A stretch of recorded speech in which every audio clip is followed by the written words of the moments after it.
देख रहे हैं नेटवर्क 33 राजकुमार के साथ। तो चलिए पढ़ते हैं आज की कहानी की ओर। दोस्तों, मौत का फरिश्ता जब अपने रूप में आता है तो इंसान को अपनी जिंदगी त्यागनी ही पड़ती है। राजस्थान के सीकर जिले में स्थित सालासर धाम का मंदिर वहाँ का हनुमान जी का सबसे दिव्य और विख्यात मंदिर माना जाता है। कहते हैं कोई भी अपनी मनोकामना लेकर उस मंदिर में जाता है तो हमेशा ही उसकी मनोकामना पूर्ण होती है। कुछ लोग उस मंदिर में जाने के लिए पैदल यात्रा भी तय करते हैं, जिन्हें करीब 200 किलोमीटर का लंबा चौड़ा सफ़र तय करना पड़ता है। और इसी दौरान जब कुछ भक्त लोग सालासर धाम की यात्रा पूर्ण करने के लिए रवाना हुए तो उन्हें ये मालूम नहीं था कि उन्हें किस रास्ते पर चलना है, क्योंकि सालासर धाम पहुंचने के लिए अलग अलग रास्तों का आयोजन था। एक रास्ता था जो सीकर में मौजूद तहसील लक्ष्मणगढ़ के करीब से होते हुए सीधा सालासर धाम पहुंचता था, मगर उस रास्ते के बगल में एक ऐसा रास्ता भी जुड़ा हुआ था जिसके ऊपर चलना अपनी ही मौत को दावत देने जैसा था। लेकिन जब भक्त भगवान के पास जा रहा हो तो मौत भी उसे छू नहीं सकती है। विजय भगवान हनुमान जी का एक बहुत बड़ा भक्त था और तकरीबन 2 साल पहले एक सड़क एक्सीडेंट में उसका हाथ पूरा कट गया था। लेकिन हनुमान जी की श्रद्धा और उसके विश्वास ने ही आज उसके हाथ को जीवित रखा था और हनुमान जी के प्रति लगाव ने उसे अपनी तरफ आमंत्रित किया। विजय के साथ कोई नहीं था और वो अकेला ही इस यात्रा को तय करने के लिए निकल पड़ा। सालों से उसने सालासर धाम में कदम भी नहीं रखे थे, जिस वजह से वो रास्ता भी भूल गया था। मगर जैसे तैसे अपनी यात्रा को तय करता हुआ वो धीरे धीरे आगे की तरफ बढ़ने लगा। उसके घर से सालासर धाम की दूरी तकरीबन 127 किलोमीटर की थी, यानी कि करीब 254 किलोमीटर तक विजय को केवल पैदल यात्रा तय करनी थी। और वो आते वक्त भी पैदल यात्रा करने वाला था। सनसनी मचा देने वाली उस रात में घने कोहरे के बीच ठंड के मारे विजय के हाथ जम रहे थे, लेकिन वो किसी तरह आगे की तरफ बढ़ता रहा। और जैसे जैसे वो रास्ते को काट रहा था तो वैसे वैसे उसके पैरों में दर्द भी होने लगा। इसी बीच उसे एक भंडारे का आयोजन नजर आया। भूख के मारे अब उसका पेट दर्द करने लगा, लिहाजन वो उस भंडार में पहुंचकर खाना खाने लगा।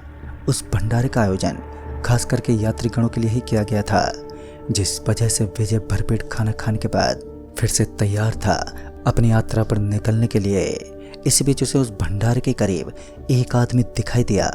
वैसे तो विजय हर किसी से बात तक नहीं करता था, लेकिन उस आदमी को देखते ही विजय ने कहा, भाई साहब, सालासर धाम पहुंचने वाला शॉर्टकट रास्ता यही है ना? उस आदमी ने अपने मुंड को हाँ में हिलाया, लेकिन फिर उसने बताया कि इस रास्ते से कोई नहीं जाता। भले ये रास्ता शॉर्टकट है, लेकिन लोग इस रास्ते से जाने से कतराते हैं। विजय जो इन सभी बातों में ना ही तो यकीन करता था और ना ही इन्हें पहचानने की कोशिश करता था। उसे बस इतना जानना था कि क्या यही वो रास्ता है जो शॉर्टकट पड़ता है। और जब उसे अपना जवाब मिल चुका था तो उसने अपने कदमों को उस रास्ते पर पटकना शुरू कर दिया और अच्छी खासी गति के साथ आगे की तरफ बढ़ने लगा। रास्ता भी बहुत लंबा था। रात में कीड़ों की आवाज़ उस रात को और भी घना और डरावना बना रहे थे, लेकिन विजय अपने फ़ोन में हेडफोन लगाए गाना सुनते हुए आगे बढ़ता रहा। अभी वो म्यूजिक सुन ही रहा था कि तभी उसके फ़ोन में लगा हुआ ईयरफोन उसके कान से निकल गया और उसी के साथ उसे बहुत सारे लोगों के कदमों की आवाज़ भी सुनाई दी। ऐसा लग रहा था मानो सब कुछ उसके पीछे है। एक पल के लिए तो वो पीछे भी नहीं मुड़ा, क्योंकि उसे कोई मतलब भी नहीं था। उसने अपने कान में फिर से हेडफोन लगा लिए और आहिस्ता आहिस्ता वो आगे की तरफ बढ़ने लगा। गाने सुनते हुए वो एक ऐसी जगह पर पहुंचा जिसके दोनों तरफ कंकड़ से बना हुआ एक लंबा चौड़ा बड़ा सा रास्ता था, जिसके अंदर दूर दूर तक रोशनी का कोई नामो निशान तक नहीं था। विजय लगातार उसे देखते हुए आगे बढ़ रहा था और उसे इस अंधेर की चरम सीमा और कंकड़ के अंदर छाए हुए सन्नाटे से कोई फर्क नहीं पड़ा। बस वो चुपचाप आगे चलता रहा। और फिर जब उसे याद आया कि कुछ देर पहले उसे किसी के कदमों की आहट सुनाई दी तो वो पीछे मुड़ा, पर वहाँ पर कोई नहीं था। उसे राहत की सांस मिली और वो चुपचाप आगे बढ़ता रहा। फिर इतने में ही उसके करीब से कोई निकल गया। यह कोई आदमी ही था जिसने अपने कंधे पर बैग डाल रखा था। विजय बात करने के मूड में तो नहीं था, तो उसने उसे भी नज़रअंदाज कर दिया, लेकिन उस आदमी की स्पीड विजय से 2 गुना ज़्यादा थी। विजय को अफसोस था कि एक आदमी के अंदर इतनी स्पीड कैसे हो सकती है, जो इतने कठिन रास्तों को पार करने के बाद भी इतनी तेज़ी से चल रहा है। विजय एक लंबी सांस लेकर उस घनघोर पड़े रास्ते के अंदर देखने लगा कि तभी उसके आगे काली परछाइयों का एक बड़ा सा झुंड नजर आया।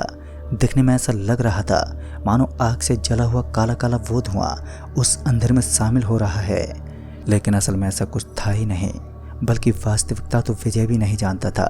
और आगे आगे चल रहा वो शख्स उस दुनिया के अंदर समाहित हो गया।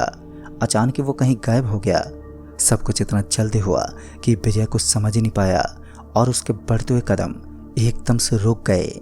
ये सब बड़ा भयानक था कि एक आदमी जो उस रास्ते को पार कर रहा हो और अचानक से वो गायब हो जाए। उस अदृश्य आदमी की आवाज़ तो अभी भी उसके कानों में पड़ी रही थी। फिर कुछ समय के बाद ही सामने की तरफ से दिखने वाला वो नज़ारा साफ होने लगा। सब कुछ अब ठीक हो चुका था, लेकिन विजय को कुछ गलत होने का अब एहसास होने लगा। सफ़ेद सफ़ेद धुआं तो उसके सामने से हट चुका था, लेकिन मुसीबतों का पहाड़ उसका इंतजार कर रहा था। इसी बीच उसे एक अजीब सी रोशनी वहाँ पर नजर आने लगी। इस रोशनी से विजय की आंखों के समक्ष उस रोशनी ने तबाही मचा दी। वो चाहकर भी अपने सामने का दृश्य देख नहीं पा रहा था और फिर कुछ देर के बाद ही किसी ने हल्के से उसका हाथ पकड़ा। जैसे उसे एहसास हुआ कि किसी ने उसका हाथ पकड़ लिया है, तो वह अपने हाथ को अपनी ही तरफ खींचने लगा, क्योंकि इतनी रात को कोई सामान्य इंसान तो नहीं हो सकता। लेकिन विजय का हाथ कुछ इस तरीके से फंस चुका था मानो किसी पत्थर ने दबोच लिया हो। वो चाहकर भी अपने हाथ को छुड़ा नहीं पा रहा था और फिर कुछ देर के बाद ही विजय अपने सारे सामान समेत नीचे गिर गया। किसी के बड़े बड़े कदम उसकी तरफ बढ़ रहे थे, जिनका वो सिर्फ एहसास कर सकता था। विजय को अब ज्ञात होने लगा कि ये कोई नॉर्मल चीज़ नहीं हो सकती। विजय ने ठिठुरती आवाज़ में कहा, कौन है वहाँ पर? मगर सामने से उसे कोई भी जवाब नहीं मिला। अब विजय को डर तो लग रहा था, लेकिन दूसरी तरफ अपने दिल में वो शांति बनाए हुए था। शांत स्वभाव होने के कारण अभी भी उसके दिल में शांति बनी हुई थी। एक बार फिर भगवान का नाम लेकर वो अपनी जगह से उठ गया और वापस उसी रास्ते पर चलने लगा। इस बार उसके दिल और दिमाग में सिर्फ हनुमान जी का नाम था और उनका स्मरण करते हुए वो आगे की तरफ बढ़ने लगा। इसी बीच उस रोशनी का प्रकोप अब धीरे धीरे कम होने लगा। तकरीबन कुछ चंद सेकंड के अंदर ही वो रोशनी वहाँ से गायब हो गई। लेकिन उसके बाद जो नज़ारा विजय ने देखा वो उसके दिमाग से बाहर था। सामने खड़ा वो शख्स किसी इंसान की भांति तो लग रहा था, लेकिन विजय उस समय भौंचक्का रह गया जब उसने देखा कि उसका पूरा का पूरा शरीर खून में सना हुआ था और देखते ही देखते उस शख्स ने अपने शरीर को दो भागों में बांट दिया। विजय अपनी जिंदगी में पहली बार ऐसे दृश्य को देख रहा था जो उसके दिल को दहला देने में पूरी तरह से कायम था। विजय अपने पाँव को पहली बार पीछे हटा रहा था और उसकी जुबान पर अभी भी भगवान का ही नाम था। विजय की आंखों पर उस भयानक रोशनी का अभी भी असर दिख रहा था और उसकी आंखें चमक रही थी। इसी बीच जब उस भयानक शैतान ने अपने रूप को विकराल करना शुरू किया, तब जाकर विजय अपनी जिंदगी के पहले डर को महसूस करने लगा। पीछे मुड़ा तो उसे वही बंदा फिर से दिखा जिसने अपने आधे शरीर को उसके पीछे खड़ा कर रखा था। ये कोई नॉर्मल चीज़ तो नहीं थी, बल्कि एक शैतान था। यह सब जानने के बावजूद भी विजय भारी आवाज़ में बोला, तुम मुझे नहीं जानते हो, तुम जो भी हो मेरे रास्ते से हट जाओ। लेकिन उस ताकतवर जानवर पर इस चीज़ का कोई असर ही नहीं पड़ा। वो उल्टा अपने रूप को और भी डरावना बनाने लगा और एक नॉर्मल इंसान को डराने के लिए इतना काफ़ी होता है। अपनी स्वेच्छा से जो भी करना था वो सब विजय के हाथ में था। अपने भगवान का स्मरण करते हुए विजय घुटनों पर बैठ गया और हाथ जोड़कर अपनी जिंदगी की भीख मांगने लगा। इतने में ही पीले कलर की एक रोशनी विजय की आंखों के समक्ष छाने लगी। वो रोशनी इतनी तेज थी कि विजय एक पल के खातिर भी अपनी आंखों को खोल ही नहीं पाया। तकरीबन 3 से 4 मिनट के बीच ये प्रचंड रोशनी ऐसे ही छाई रही और फिर एक चिल्लाने की आवाज़ के साथ ही वहाँ का पूरा नज़ारा एक सामान्य रास्ते में बदल गया। अपनी आँख खुलने के बाद विजय को पता चला कि अब सब कुछ सही हो चुका है। विजय को वो रोशनी अभी भी दिख रही थी, लेकिन उस रोशनी को देखकर उसे सुकून मिल रहा था। अब तक विजय की हालत कसमकस होने लगी और फिर वो उस स्थान से निकल गया। दोस्तों, आज तक ये बात एक रहस्य है कि वो शैतान कहाँ गया और वो पीली रोशनी कहाँ से आई। विजय की माने तो उसका कहना था कि स्वयं भगवान हनुमान जी ने उसकी मदद की थी, क्योंकि वो उस समय भगवान के मंदिर के लिए निकला था। खैर, सच्चाई जो भी हो, इस बात से हमें ये सीख ज़रूर मिलती है कि कभी कभार हमें अपनी ज़िंदगी से हटकर बड़ों की सलाह मानकर उचित कार्य करना चाहिए, अन्यथा खतरे के बादल हमें कभी भी नष्ट कर सकते हैं। तो दोस्तों, इस कहानी में बस इतना ही। तब तक के लिए बाय एंड टेक केयर।